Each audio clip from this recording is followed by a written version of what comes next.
Hey y'all, welcome back to my channel. My name is Taya and this is Taya's Turning Pages.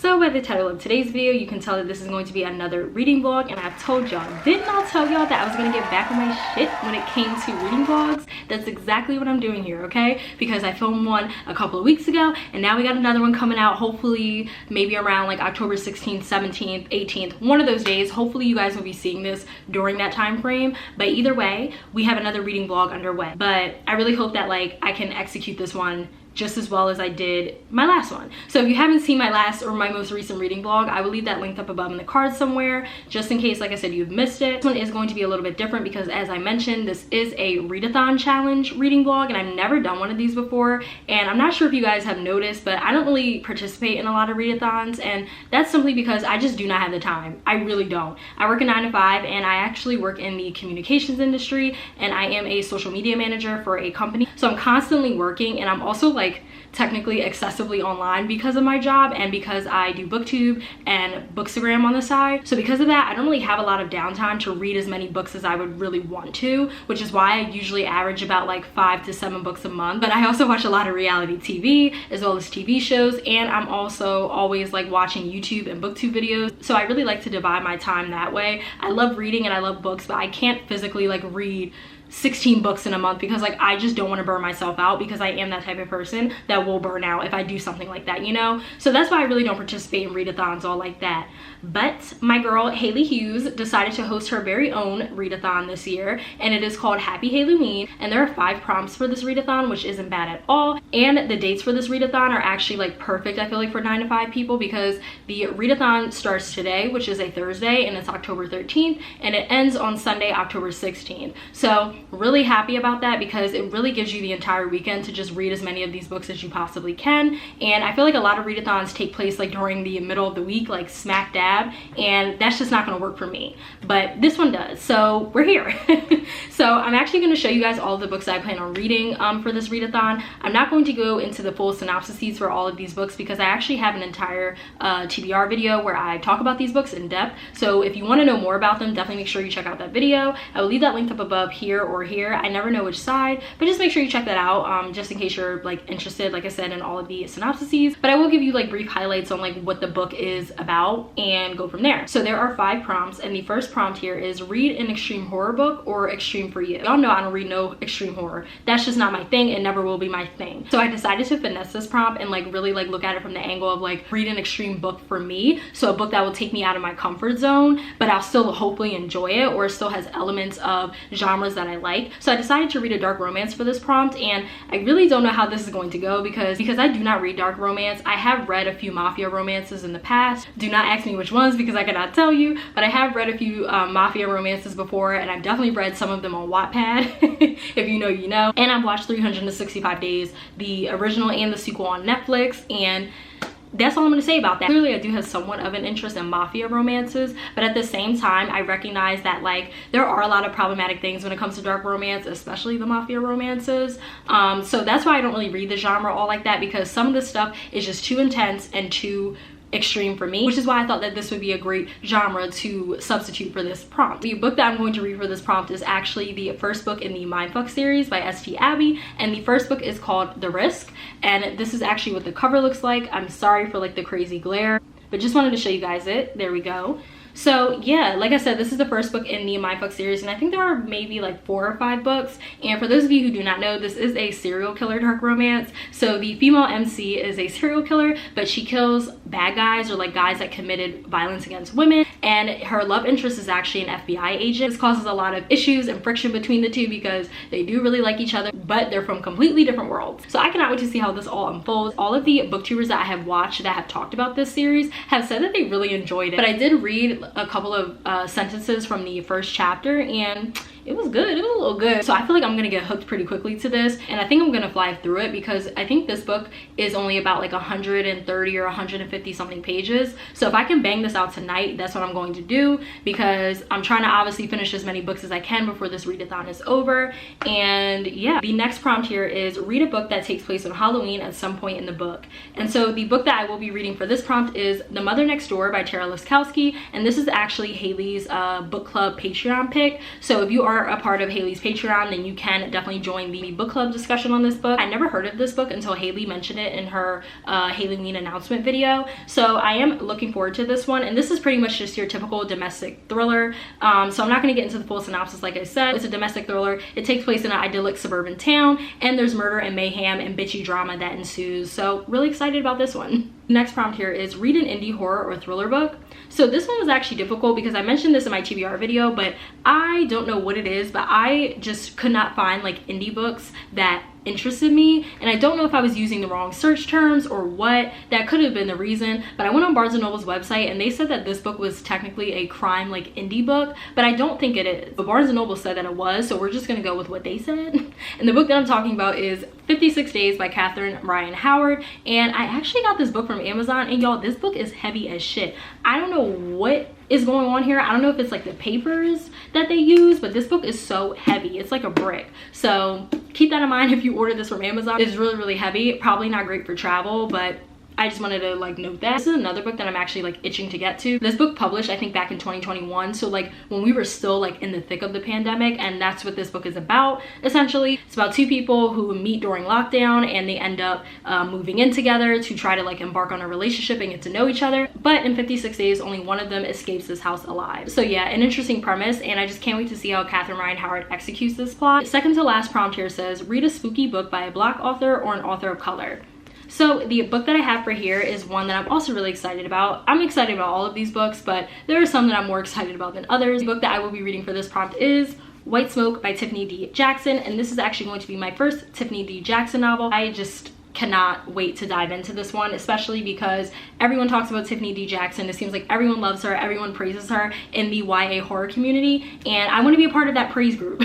So I decided to start with this book just because I feel like it's perfect for this time of year, because it is a haunted house story. Once I finish this book, I'm definitely going to read The Weight of Blood next, because I actually just picked that up not too long ago, and I love Carrie, and that is a Carrie retelling. So I'm going to read that one, and I probably could have used it for this prompt, but I really wanted to read White Smoke, and I've been putting this off for quite some time, so I decided to just finally like cross it off in my TBR list this time around, and that's what we're gonna do. Last prompt here is read a queer horror novel or novella. So this one was fairly easy because this book was on my TBR since last year, and it is The Taking of Jake Livingston by Ryan Douglas. And can we just talk about this cover for a second? This cover is so sick. Like, I just love how this looks. I don't know why, but I just really like it. It is like very captivating, haunting, and horrifying, and that is what we're looking for when we pick up, I guess, horror books, right? Right.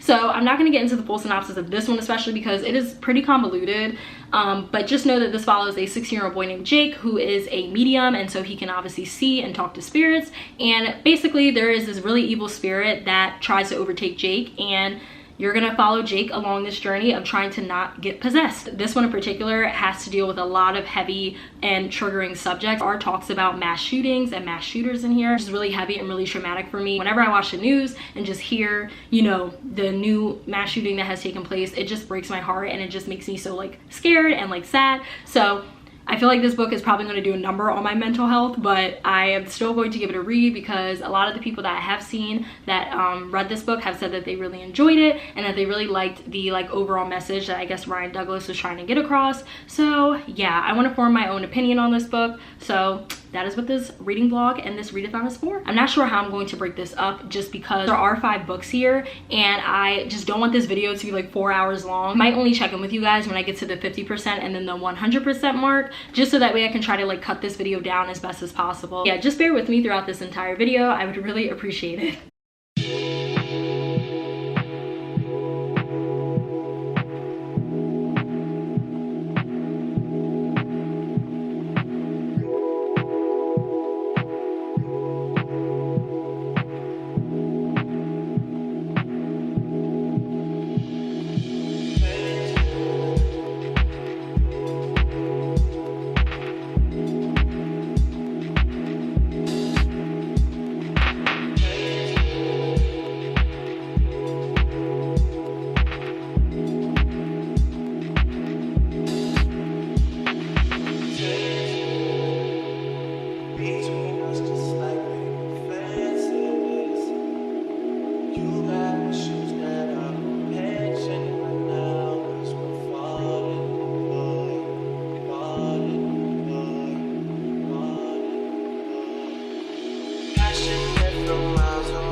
Hey y'all, so it is actually 8:20 and I just got to the second book in the Mindfuck series. You're probably not going to be able to see that. There you go.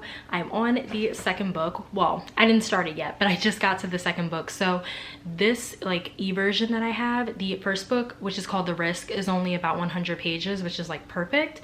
So I heard that the chapters for this book is like really short, and that's very true. But y'all, I'm hooked.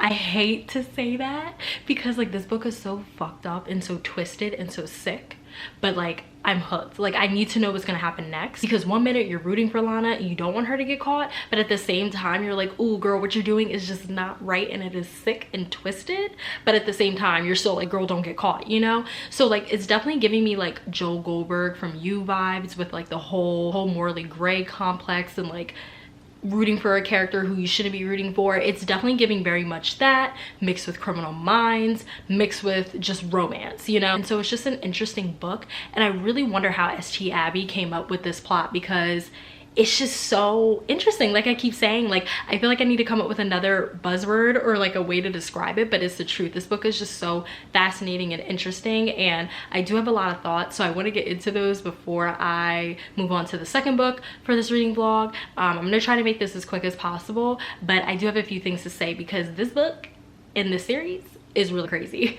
So the first thing that I wanted to say, yes, I took notes. The first thing that I wanted to say is that it's so fascinating that women serial killers and women killers in general just fly under the radar, because people just have such archaic ways of thinking when it comes to being a woman and femininity and all of that. Like I just think about all of the actual cases where the unsub or the perpetrator or the killer, however you want to say it, is a woman, and the cops aren't even thinking about that because they're so hyper focused on the fact that like, no, this has to be a man, this has to be a man, because the crime is so brutal, because it requires all this strength. And it's just like, oh my goodness, like have we not learned anything? You know, have we not learned anything in recent years that like women can do things like this too? Women can be very strong. Women can be brutal like this and commit crimes heinous like this, similar to men. So I just think it's so fascinating that like, I don't know if S.T. Abby was trying to include that type of commentary, but even if they didn't, I caught it and I appreciate it because it's the truth. Like, especially for someone that watches true crime pretty consistently, seeing cases where women were the killers and just seeing how so many like red flags and telltale signs were ignored because the police and the public just could not wrap their heads around the fact that it was a woman committing these acts is actually insane. So Lana is getting away with so much, and she's gotten away with so much for so long that like, it's just, I hate to say it because this sounds really messed up, but like it's kind of admirable in a way. She's able to like have this archaic way of thinking, and like the effects of the patriarchy and misogyny work in her favor, you know? Like it's just so fascinating to me. So I just wanted to note that because y'all know I love commentary in my books, and that was commentary for me.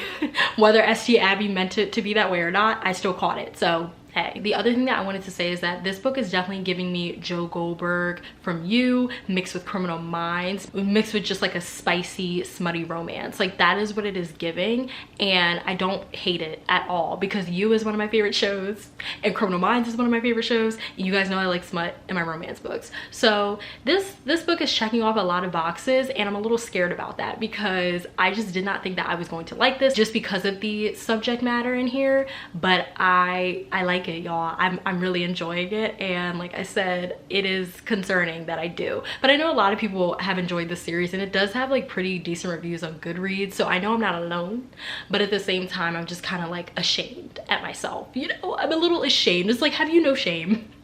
But yeah, I just had to call that out because if you like any of those shows as well as smut and romance, then you more than likely will enjoy this book, or at least find some aspect of it very entertaining. Okay, so now jumping into the characters, Lana, who is the female MC, and then Logan, who is the male MC. So starting with Lana, Lana is definitely giving me the female version of Joe Goldberg, where she has that morally gray complex, and it's like you don't want to root for her, but at the same time you do, because the reason why she's killing the people that she's killing makes so much sense. But at the same time, the way that she kills them is just very sick and very demented and depraved. And y'all know I don't like gore. I don't like gore, and I don't like reading about stuff like that. So there is some gory aspects of this, and like it's making my stomach churn. But that aside, Lana is truly one of the best like morally gray characters. And I have said this before because The Picture of Dorian Gray is my favorite classic of all time, and I just love a good morally gray character. I also love a great revenge tale. This book is truly up my alley, and Lana as a character is just someone that I'm really invested in reading about and interested in reading about, because she's so complex, so nuanced, and you can just tell that she has so much trauma and so many layers to her that it's going to be very intense when we actually start to find out what truly happened to her and has made her want to kill all of these people that she talks about killing. It's actually really crazy. I really do like Logan's character, and I just know he's going to be devastated and like beside himself when he finds out the truth about Lana. And it's just like you can tell like the other shoe is going to drop at some point. It's going to get even worse when we really get further and further into the series, you know. So yeah, but all that to say, I like Logan and I like Lana, and I want them to work out. Those are all of my thoughts on The Risk, which is book number 1 in the Mindfuck series by S.T. Abbey. Hey y'all, so it's actually Saturday, October 15th, and I think it is, let's see 3:24 in the afternoon. So I'm back home now, and I'm going to try to finish The Taking of Jake Livingston by Ryan Douglas. And I actually kicked off this part of the vlog yesterday, but I decided to scrap those clips and just come back on today and talk to you guys about my thoughts so far, because I was really tired last night and this work week really drained me. So when I watched the clips back, I just felt like I was really incoherent, and you could tell that I was tired. So I was like, let's start fresh, let's start new, and I'll just tell you guys my thoughts so far, because I am about, I want to say, I am about 67 or 68 pages in, and I think there's only about like 230 or 250 something pages of this book, so I really don't have that far to go. And I am going to try to finish this today / tonight and move on to the next couple of books that I have on my TBR, because I still have 3 books that I have to get through by tomorrow, and I just know that that's not going to be feasible. I am going to listen to some audiobooks when it comes to some of these books, but for this one I just decided to read physically because it really isn't that long. But anyways, like I said, I have a lot of thoughts on this book so far, so I just wanted to get into them before I come back on here and give you my final thoughts. You guys know I take a lot of notes when it comes to these books, especially for these reading vlogs, so that way I don't lose track of anything. But I have a lot of notes here when it comes to The Taking of Jake Livingston.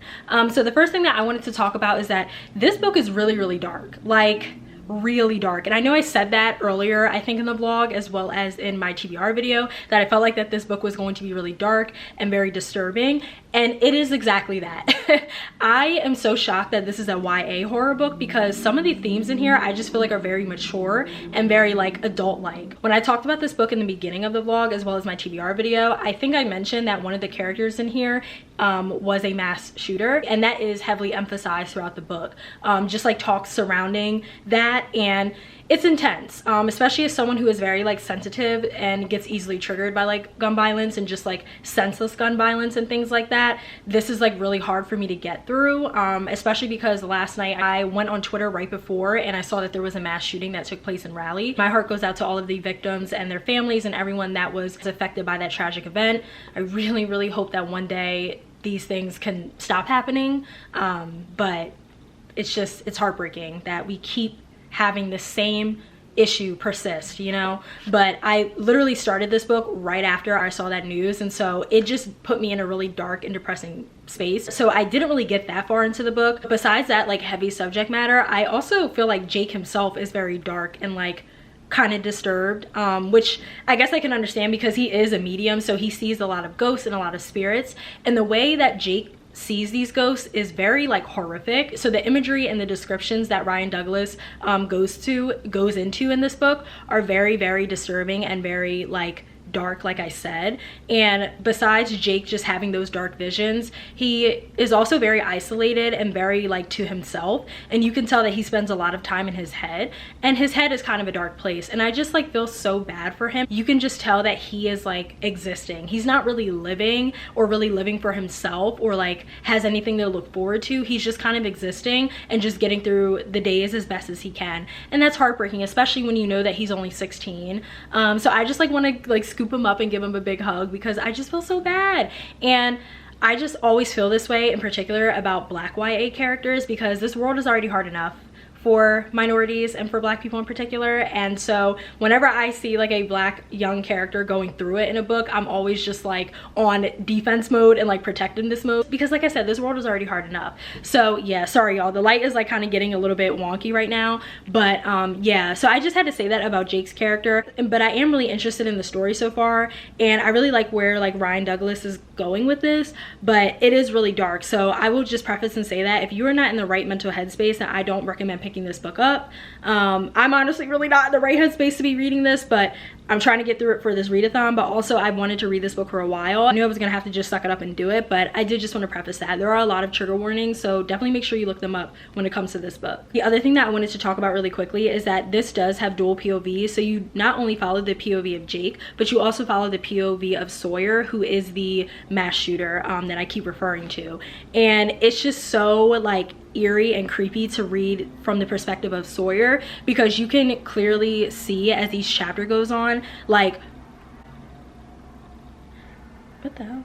And it's just really eerie to read from the chapter of Sawyer, because you can just tell that like as the chapters go on, he's getting more and more like twisted and demented and like depraved, and it feels like, you know, that horror movie feeling where you're just like, oh my gosh, oh my gosh, oh my gosh, like no, no, no. Like that's how it feels every single time I get to one of his chapters or diary entries, because it's not good. It's not good. But I will say that there are a few minor parallels between both Jake and Sawyer, believe it or not. I feel like both Jake and Sawyer are very like to themselves. They both have social anxiety. They're both not really that good at engaging with and talking to other people, and they stay in their heads a lot. So I can definitely see why Sawyer is latching on to Jake and trying to overtake him, essentially, because they're really kind of similar in certain regards, of course, but those are really where the similarities end. And also I think too, because Jake is just, like I said, like not really like super thrilled or happy about life, that it's easier for Sawyer to attach himself to Jake, because like it's easier for negative energy to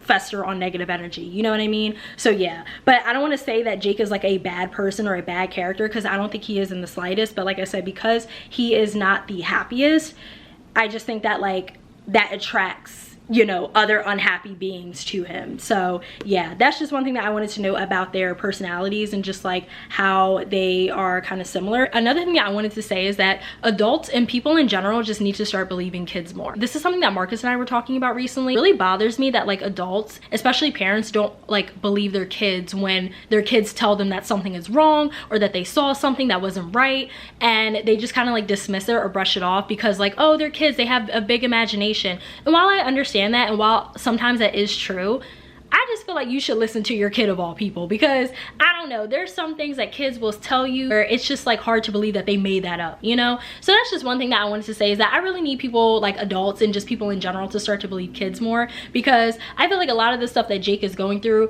could have possibly been prevented if someone would just listen to him and just truly take what he's saying as like fact, or at least like take it into consideration, you know? Like I said, he's a medium and he's kind of dealing with this on his own. He doesn't really have anybody to confide in or help him out with like how to handle certain like spirits and things like that. And it just breaks my heart, because he's already going through enough at school and just like day-to-day life, and now he's also like dealing with this other world of like paranormal stuff that like nobody is helping him out with. And it's just sad, you know? Like I said, I just want to scoop him up in a big hug, because it doesn't seem like he really has anybody, and the people that he does have, they're kind of kept at a arm's length, you know? So it's just really sad, and I just had to talk about that a little bit too. So yeah, believe your kids. And the last thing that I wanted to say is that I really love the fall ambiance and the atmosphere of this book. This book takes place in October in both POVs, and I just really like the fact that like it worked out so well for me to read this during October, because I can see and envision everything that Jake is envisioning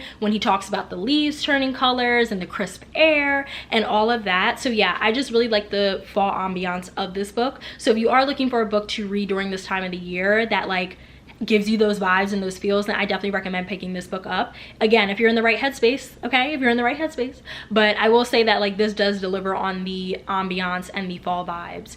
And like I said earlier, the descriptions in here are very, very vivid and a little bit nasty and a little bit gross. There's nothing super gory that's happening, but some of the stuff that Jake describes that he sees some of these spirits doing, especially when they die on loop, are very violent and very just nasty, like I said. So not something that I'm really happy about when reading this book, but I figured that it was going to have some type of nastiness because it's a horror book and Jake is dealing with spirits. So yeah, like I said, I think I'm at page like 67 or 68. So I'm going to update you guys when I finally get to the end of this book and then give you my final thoughts. And then we're gonna move on to the next couple of books that I have here. So yes, I will check in with you guys later.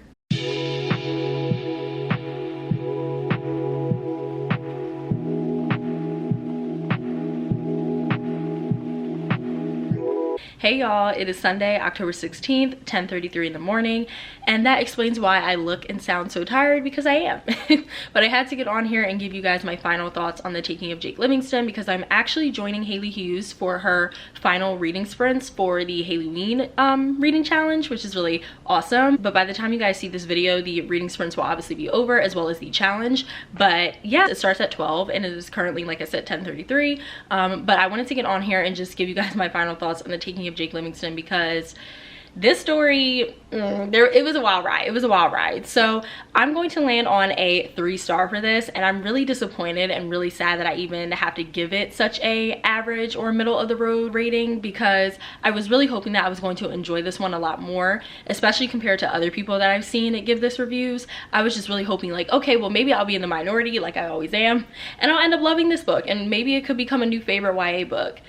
That was not the case here. So before we get into the things that I did not like, I just wanted to briefly talk about one more thing that I really did enjoy, and I loved the budding romance between Jake and another character in this story. I'm not going to say who it is just because I don't want to spoil that, but Jake having a crush on someone is in the synopsis if you like look around online. But anyways, I really like the budding romance. You guys know I'm a romance reader first, and so when I do see romance make its way into other genres, I'm always like, ooh, like I'm interested. I'm even more interested now. And I don't feel like the romance overtook the plot in any way. It did of course become somewhat of a central focus of the story, but it wasn't like, but you weren't getting bogged down by the fact that like Jake and this person are, you know, crushing on each other, that they want to be together and all this other stuff. It was more so like subtle, and also just like little cute little moments between Jake and this character. So I just wanted to say that because I thought it was really, really cute, and it was so refreshing to read about a young black queer boy falling in love the way that Jake did. So yeah, I just had to come on here and say that. So like, shout out to Ryan Douglas for that little, you know, romance treat, because it was really sweet and I just loved it. Now we're gonna move on to the things that I didn't like, and unfortunately I do have quite a few things here. This section is going to be really interesting because I told you guys in the beginning that I was really enjoying this book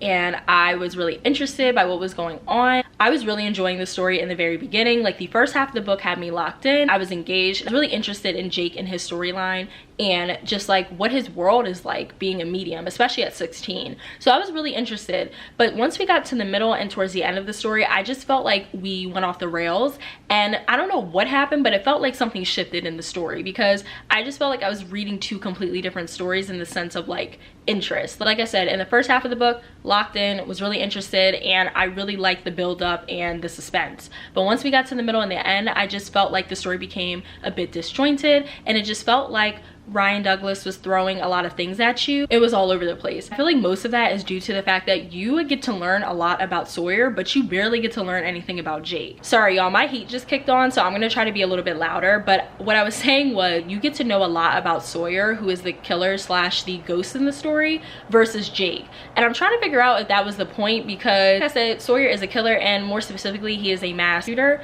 And so I don't know if that was commentary on the fact that like when this does happen in real life, a lot of the times the victim stories and the victims themselves get lost in the shuffle and the like media craze that is surrounding the tragedy, and it starts to really like hyper focus on the actual killer and his background or their background and why and how they were brought up and how maybe all of the events in their childhood led to this moment. I don't know if that's what Ryan Douglas was intending for this. So if that was the case, then okay, that was executed well. But if that wasn't the case, I don't like that. I felt like I did not get to know enough about Jake. And then when we were starting to learn more about him, it was towards the end, and all of the little tidbits and information about his background were thrown at you super fast, to the point where Ryan Douglas like couldn't and didn't even expand on it a bit more, which I found very disappointing, because I really did like Jake and I wanted to learn more about him. How did he get his powers? Why was his family so hush hush about his powers and did not want to help him or discuss them with him? There are so many unanswered questions and so many plot holes in that regard that I just like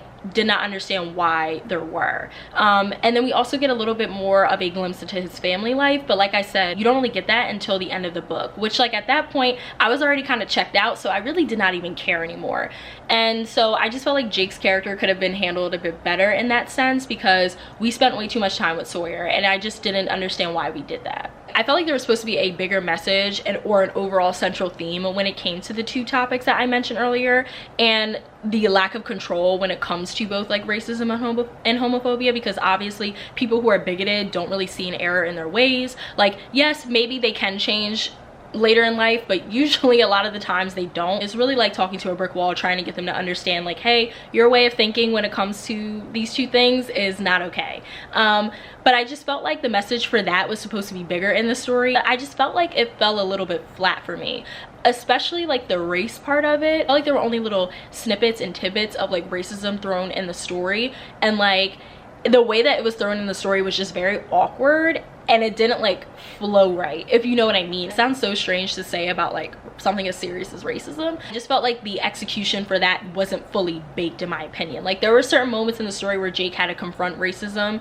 like overt racism, but like the way in which it was thrown at him, it just was very like awkward. Like I said, it just didn't make sense. And I understand that like racism doesn't make sense, but like, you know what I mean? Like, I don't know, guys. This book has made my head spin, and it's still making my head spin. That's why I didn't come on here yesterday and give my thoughts on how I felt about this book, because I needed time to process.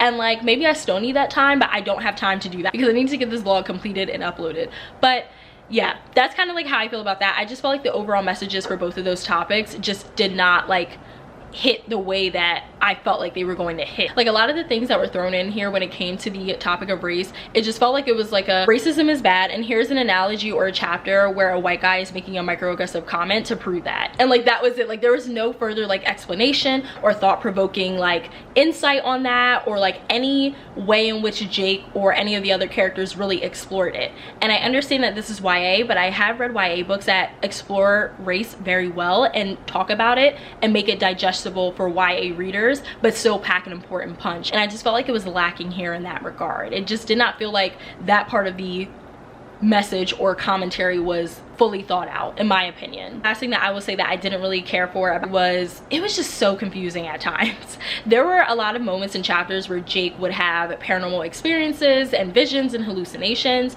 and there were no differentiators or like identifiers to let you know that, hey, here's him experiencing a vision. Because Sawyer is like such a vengeful spirit, his visions that he's projecting onto Jake start to bleed into the real world. So things start to get muddled even for Jake, which I understand. But at the same time, it was just so hard to follow if Jake was going through a vision or not. Like it would take me a minute to get to the point to say, oh, okay, this is a vision he's experiencing.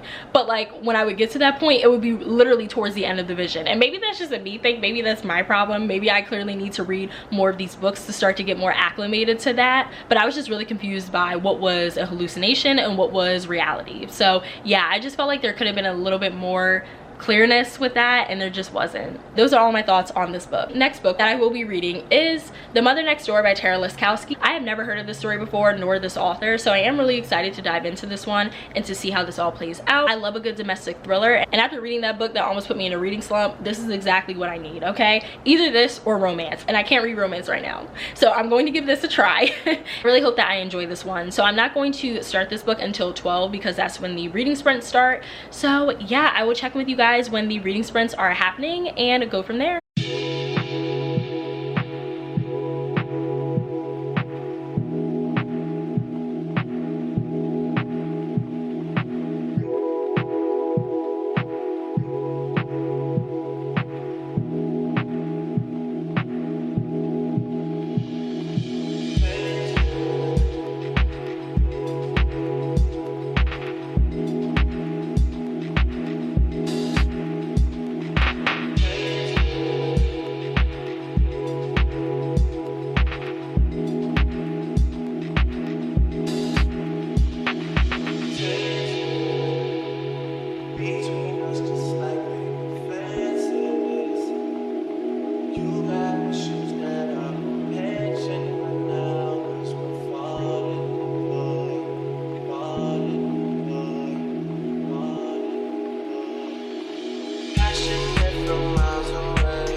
Hey y'all, so it's actually 9:33 at night and I just finished The Mother Next Door by Tara Liskowski, and I'm going to settle on a 4 out of 5 star for this book. I knew I was going to enjoy it just because I love a good domestic thriller, especially domestic thrillers that have a group of women who are like the head honchos of the town and they just like run shit, but like they have a lot of catty and bitchy drama happening within their friend group and within their dynamic. It just always gives Real Housewives each and every time, and I eat it up each and every time. I think I've said this before on my channel, but I am a huge reality TV fan. I will pretty much just watch anything. Love Island is actually my favorite reality TV show. Like I'm more so into the dating ones, you know? So Love Island, The Ultimatum, which is very messy, Love is Blind, you know, those type of reality TV shows, Too Hot to Handle, etc. Are they mindless? Yes. Do you feel like you waste your entire day when you binge watch all of them? Also yes. But I love them and I love reality TV, and similar to books, it is a great form of escapism for me. But this book truly reminded me of one of my favorite franchises of all time, and it's the Real Housewives franchise, okay? The women would fit right into the franchise. I could see them sitting on the couch talking to Andy Cohen when it's reunion time, because these women in Ivy Woods, listen, it's the same formula as Real Housewives. So I just really love this book for that aspect alone, and I knew that this book was going to have that because when I heard Haley's description of this and when I read the synopsis, I was like, oh, this is gonna be right up my alley. And I'm really happy that I read this book right after I read The Taking of Jake Livingston, just because I felt like that book was gonna put me in a slump. I really thought it was, but once I picked this book up and I started reading, I was back and it felt like I didn't even skip a beat. So I love that. And that's why I love domestic thrillers so much, because yes, they might be formulaic and they might be predictable and sometimes maybe a bit redundant. I still like the fact that you know what's going to happen and you know what's coming. I know a lot of people don't care for that, but I do, because it's just comfort reads, you know? I feel like these are good filler books and just good books in between a heavy read and, you know, another really intense dark read. So I just felt like I timed this out perfectly when reading this book because it helped me bounce back. I don't really have too much to say about this because I feel like with domestic thrillers, you really should just go into it just really only knowing the synopsis and that's it. So I don't really want to talk too much about the characters and who I liked and who I didn't like and why, just because I don't want to spoil anything. But I will just say that besides the bitchy and catty drama of this, I also really like the commentary on motherhood and what it means to be a good mother and what it means to go above and beyond as a parent, but more specifically a mother, and how a lot of the times mothers are underappreciated. And I just really like all of that commentary. I read a lot of books like this that have these type of feminist undertones, and so this is nothing new to me, but I do like reading stories like these that have those themes incorporated throughout, just because it's a great reminder for the reader to just understand that hey, women have to deal with a lot of shit, especially moms, be nicer, you know, just like be nicer to them. So yeah, I just really like that commentary, and I really like the fact that Tara Liskowski really like leaned into that in the dedication of this book, but also in her author's note. I wanted to quickly just read like the last part of her author's note because I just felt that so much, because I'm very close to my mom, and like, you know, moms, parents in general, but like moms especially make a lot of sacrifices on behalf of their kids, and like this just really hit. But right here at the end of her acknowledgments, sorry, not her author's note, her acknowledgments, she wrote, "Finally, thank you to the moms in the world, the fixers, the helpers, the consolers. When the sky tears completely in two, they're the ones who stitch it back together." I couldn't have said that any better myself. I agree 100%. Though I am not a mother, I still agree with that, like I said, 100%, because I see the things that moms have to deal with on a daily basis, not just for my own mom, but also just some of my friends and people that I see, you know, on the internet, like influencers and things like that, and what they decide to share with the public. So shout out to all the moms, man, for real, like shout out to the moms. I also wanted to expand on my reality TV part a bit more, because besides this book really reminiscent of the Real Housewives franchise, I felt like it was just a great mashup of all of the iconic Mean Girl movies. So like think Clueless and think of Mean Girls and like the Heathers, like all of those type of iconic Mean Girl movies. This book reminded me of Jawbreakers. How could I forget Jawbreakers? Truly one of my favorite movies, first of all. Talk about an iconic movie, but it's one of my favorite Mean Girl movies of all time. Love Jawbreaker. But this book was truly like a mashup of all of that, but like if you fast forward and you are looking at all of those characters as moms, essentially. So because I loved all of that, I just knew that I was going to enjoy this book, and I was right. As usual, I was right. No, but I really did enjoy this book for all of those aspects, because it just made it, like I said, more entertaining, more gripping, more compulsive, and just more like addicting. I could not put this book down.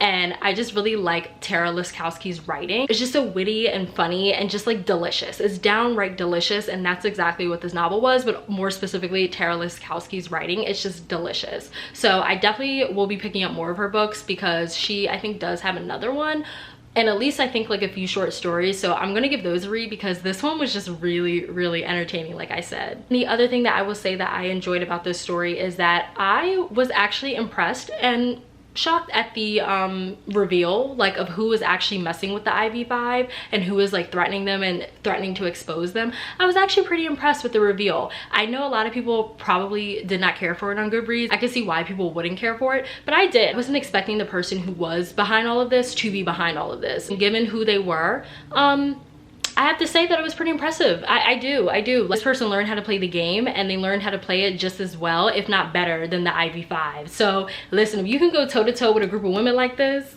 and come out unscathed, respect, like respect, truly. And that's exactly how I feel towards that character. It's kind of just like a damn, like I respect you in that regard. And even the ending, like the way it left off, I was like, okay, like yeah, they learned a thing or two while living in Ivy Woods. I just really enjoyed that, and I really enjoyed the plot twist. There were a lot of times where I thought where I knew the story was going, and then once we got deeper into it, I was like, whoa, the plot thickens and I actually don't know anything.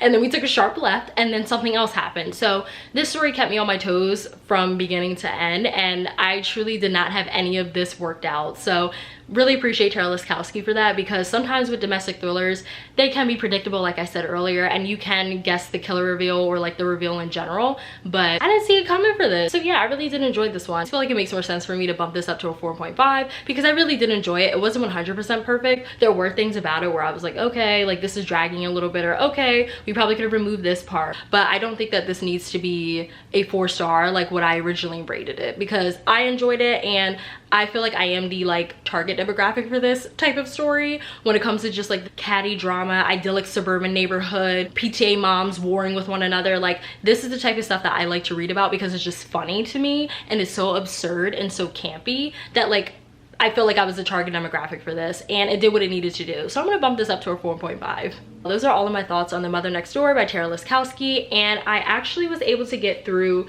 3 books for the HAILEYWEEN Readathon, which I am proud of myself for. I really wish I could have gotten through all 5 books before the night is over, but I just knew with my schedule that that wasn't going to happen, and it's fine. I still made it to 3, so that has to count for something, you know? So the books that I have read are The Mother Next Door, like I already said.